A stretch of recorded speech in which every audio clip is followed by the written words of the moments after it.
Evangel ministries നിങ്ങൾക്കായി അവതരിപ്പിക്കുന്ന തിരുവചനം.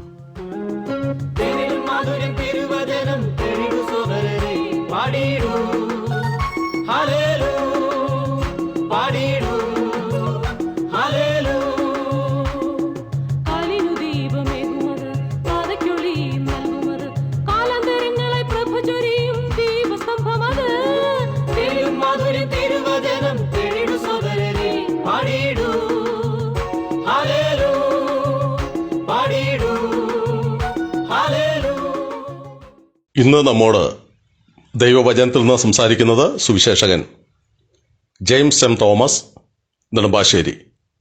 പ്രാർത്ഥനയോടെ ശ്രദ്ധിച്ചാലും. ശമൂവേലിൻ്റെ 1-ാം പുസ്തകം 1-ാം അധ്യായം അതിൻ്റെ 1, 2, 3 വാക്യങ്ങളിൽ നിന്ന് പ്രസക്ത ഭാഗങ്ങൾ വായിക്കുന്നു.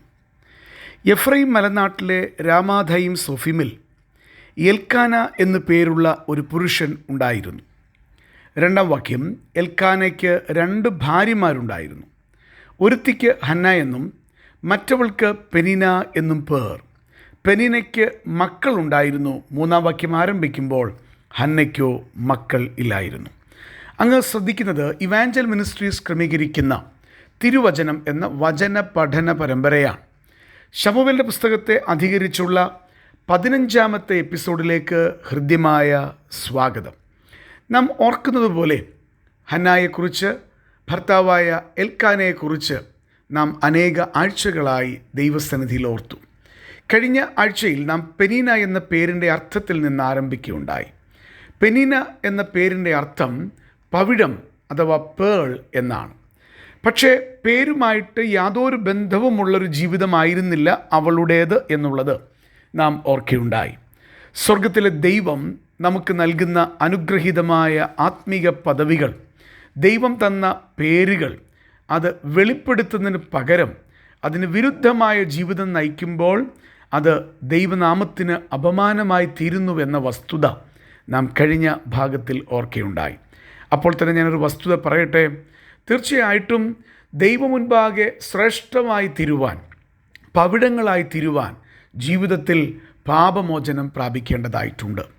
യേശുക്രിസ്തുവിൻ്റെ രക്തത്താൽ മനുഷ്യൻ്റെ ജീവിതത്തിലെ സകല പാപങ്ങളെയും പോക്കി ശുദ്ധിയുള്ളവരാക്കി ദൈവമുൻപാകെ വിശുദ്ധന്മാരാക്കി തീർത്ത് നമ്മെ ദൈവമക്കളാക്കി ശ്രേഷ്ഠരായ പവിഴത്തേക്കാൾ വിലയുള്ളവരാക്കി തീർക്കുന്ന രക്ഷണ്യ പദ്ധതി ദൈവം ഒരുക്കിയിട്ടുണ്ട് എന്ന് മറക്കുവാൻ പാടില്ല. അങ്ങയുടെ പാപജീവിതത്തോട് വിട പറയണം.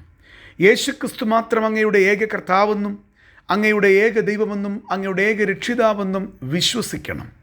യേശുക്രിസ്തു കാൽവറി ക്രൂശിൽ ചൊരിഞ്ഞ രക്തത്താൽ അങ്ങയ്ക്ക് സമ്പൂർണ്ണ പാപമോചനം പ്രാപിപ്പാൻ കഴിയും എന്നുള്ളത് അങ്ങ് ഹൃദയപൂർവ്വം അംഗീകരിച്ചാൽ അങ്ങയുടെ ജീവിതത്തെ പവിഴത്തേക്കാൾ വിലയുള്ളതാക്കുന്നൊരു ദൈവം ജീവിക്കുന്നുണ്ട്. പെനീന, അവളുടെ പ്രത്യേകത പേര് നല്ലതായിരുന്നുവെങ്കിലും അവൾ എടുത്ത നിലപാടുകൾ, അവളുടെ ജീവിതം വളരെ ദുഃഖകരമായ വസ്തുതയിലേക്കാണ് വിരൽ ചൂണ്ടുന്നത്.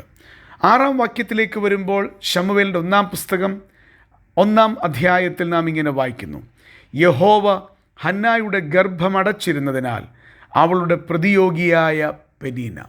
ഇവിടെ നമുക്ക് ഹന്നായെ വിഷമിപ്പിക്കുന്ന പ്രതിയോഗിയായി നിലകൊള്ളുന്ന പെനീനെ കാണുവാൻ കഴിയുന്നു. പ്രതിയോഗി എന്നതിൻ്റെ ഇംഗ്ലീഷ് പദം നമുക്കറിയാം, റൈവൽ എന്നാണ്. തീർത്തും ഒരു ശത്രുവായി അവൾ നിലപാടുകൾ എടുക്കുകയാണ്. സഹപത്നിയാണ് അവൾ. ഹന്നായുടെ ജീവിതത്തിൻ്റെ ദുഃഖം മക്കളില്ലാത്തതാണ്. ആ മക്കളില്ലാത്ത ഹന്നയ്ക്ക് താങ്ങും തണലുമായി, ഒരു സന്തോഷമായി, അവളുടെ ദുഃഖത്തിൽ ആശ്വാസമായി നിലകൊള്ളേണ്ടുന്നവൾ പ്രതിയോഗിയായി ശത്രുവിൻ്റെ ഭാവത്തിലേക്ക് വരുന്ന ചരിത്രമാണ് കാണുവാൻ കഴിയുന്നത്. എൻ്റെ പ്രിയ സഹോദരങ്ങളെ, ദൈവം നമ്മളെപ്പറ്റി ആഗ്രഹിക്കുന്നത് ആരുടെയും ശത്രുവായി നിൽക്കാനല്ല. ദൈവത്തെ അറിയുന്നുവെന്ന് പറയുന്നവർ പോലും പ്രതിയോഗികളുടെ നിലപാടെടുക്കുന്ന കാലഘട്ടം. ഈ കാലഘട്ടത്തിൽ ദൈവം ആഗ്രഹിക്കുന്നത് ഒരു മനഃപൂർവമായ മാനസാന്തരമാണ്, ശരിയായ തിരിച്ചുവരവാണ്. ജഡത്തിൻ്റെ ആയുധങ്ങൾ കളഞ്ഞിട്ട് ദൈവസന്നിധിയിൽ അവരവരെ തന്നെ വിധേയപ്പെടുത്തി കർത്താവിനെ പ്രസാദിപ്പിക്കുന്ന അനുഗ്രഹീതമായ ജീവിതത്തിലേക്ക് വരുവാൻ ദൈവം ആഗ്രഹിക്കുന്നു. അതുതന്നെയുമല്ല, ആ പ്രതിയോഗിയായ മുഖാന്തരം സംഭവിച്ച വിഷയങ്ങൾ എന്തൊക്കെയാണ് അതും നമുക്ക് കാണുവാൻ കഴിയുന്നുണ്ട്. 6-ാം വാക്യത്തിലേക്ക് വരുമ്പോൾ പ്രതിയോഗി ഹന്നയെ വ്യസനിപ്പിച്ചു.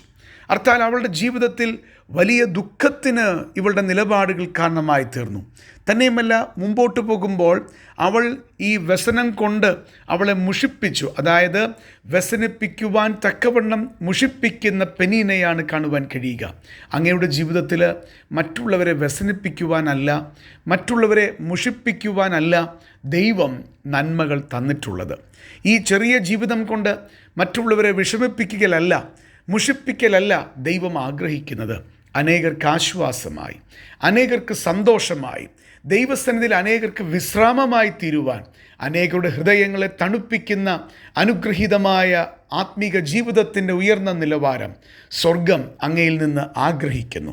അതിന് ക്രിസ്തുവിൻ്റെ ശീതള തണലിൽ ഇരിക്കുന്ന സ്വഭാവം അങ്ങയ്ക്കുണ്ടാവണം. കർത്താവിനെ പ്രസാദിപ്പിക്കുന്ന ജീവിതം അങ്ങയ്ക്ക് ഉണ്ടാകണം. പ്രിയപ്പെട്ടവരെ, 8-ാം വാക്യത്തിലേക്ക് വരുമ്പോൾ ഹന്ന പട്ടിണി കിടക്കത്തക്ക രീതിയിൽ അവളെ മുഷിപ്പിക്കുന്ന പെനീനയെ നമുക്ക് കാണുവാൻ കഴിയുന്നു. അവളുടെ ജീവിതത്തിൽ ദുഃഖമായി, അവളുടെ ജീവിതത്തിൽ സങ്കടമായി പെനീന മാറുന്ന ചരിത്രമാണ് കാണുവാൻ കഴിയുന്നത്. എന്നാൽ ഓർമ്മപ്പെടുത്തട്ടെ, ഇതിനൊന്നും യാതൊരു പകരവും ചെയ്യാതെ ഒരു വാക്കുപോലും ഹന്ന പറഞ്ഞതായി നമുക്ക് കാണുവാൻ തിരുവചനത്തിൽ കഴിയുന്നില്ല. ദൈവസന്നിധിയിൽ വിട്ടുകൊടുത്ത് ദൈവിക പ്രവൃത്തിക്കായി കാത്തിരുന്ന ഹന്നയെ ദൈവം മാനിക്കുക തന്നെ ചെയ്തു. അങ്ങ് ദൈവത്തിന് വേണ്ടി കാത്തിരിക്കുമ്പോൾ അങ്ങയെ മുഷിപ്പിക്കുന്നവർക്കെതിരെ, അങ്ങയെ വ്യസനിപ്പിക്കുന്നവർക്കെതിരെ, അങ്ങയ്ക്ക് ദുഃഖങ്ങൾ തരുന്നവർക്കെതിരെ, കുത്തുവാക്കുകൾ പറയുന്നവർക്കെതിരെ അങ്ങ് ജഡത്തിൻ്റെ ആയുധങ്ങൾ ധരിക്കാതെ ശാന്തമായി നിൽക്കുമ്പോൾ സ്വർഗം അങ്ങയ്ക്ക് വേണ്ടി പ്രവർത്തിക്കുക തന്നെ ചെയ്യും എന്നുള്ളതിന് യാതൊരു സന്ദേഹവുമില്ല. എന്നെ ശ്രദ്ധിക്കുന്ന പ്രിയ സഹോദരങ്ങളെ, വളരെ വ്യക്തമായി ചോദിക്കട്ടെ, പെനീനെ പോലെ പേര് നല്ലതാണെങ്കിലും, ദൈവം നൽകിയ നാമധേയങ്ങൾ നല്ലതാണെങ്കിലും അതിന് വിരുദ്ധമായിട്ടാണ് ജീവിക്കുന്നതെങ്കിൽ കർത്താവിനോട് അത് ഏറ്റുപറഞ്ഞ് മറ്റുള്ളവർക്ക് അനുഗ്രഹമാകുന്ന ജീവിതത്തിലേക്ക് വരുവാൻ അങ്ങേ ശാന്തമായിട്ട് ആഹ്വാനം ചെയ്യുന്നു. അങ്ങേ ദൈവം ധാരാളം അനുഗ്രഹിക്കട്ടെ, എല്ലാ നന്മകളും തരട്ടെ. ദൈവനാമത്തിന് മഹത്വം. ഈ സന്ദേശം ശ്രദ്ധിച്ച എല്ലാ പ്രിയപ്പെട്ടവർക്കും കർത്തൃനാമത്തിൽ നന്ദി.